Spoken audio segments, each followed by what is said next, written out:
বাংলাদেশের একটি ছোট্ট গ্রাম ছিল যেখানে একটি বিশাল বাঁশবাগান ছিল।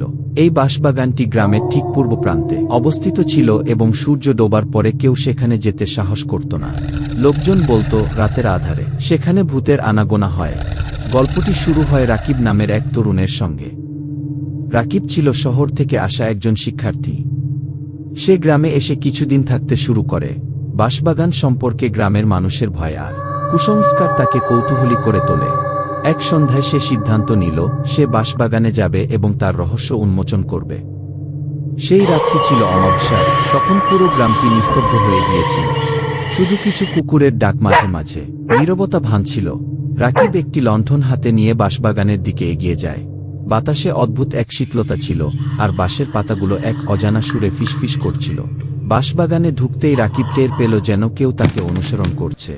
সে পেছন ফিরে তাকাল, কিন্তু কিছুই দেখতে পেল না।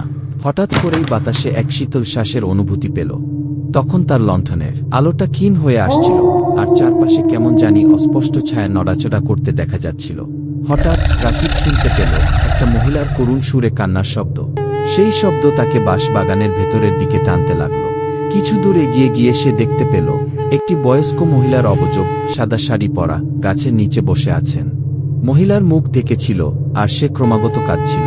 রাকিব তার কাছে এগিয়ে গিয়ে বলল, আপনি এখানে কি করছেন? এই সময়ে এখানে থাকা আপনার জন্য নিরাপদ নয়। মহিলা কোনো রকম উত্তর দিলেন না, শুধু মাথা তুলে তাকালেন। তার চোখ দুটি ছিল গাঢ় লাল, আর মুখ ছিল বিকৃত। এইটা দেখে রাকিব ভয়ে জমে গেল। হঠাৎ সেই মহিলা একটি বিকট শব্দ করে চিৎকার দিলেন, আর পুরো বাঁশবাগান ভূতের কণ্ঠে ভরে গেল।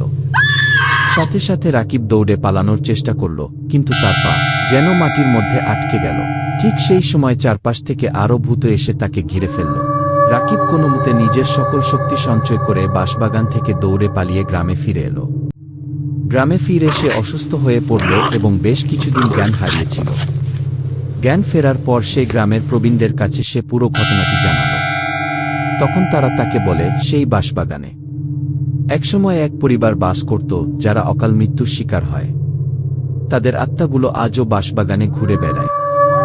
রাকিবের এই অভিজ্ঞতা গ্রামের মানুষদের ভেতরে আবার ভয়ের বাতাবরণ তৈরি করল। তখন থেকে আর কেউ কোনো দিন সেই বাঁশবাগানের দিকে আর যেতে সাহস করল না। আর এই ছিল বাঁশবাগানের ভূতের কাহিনী।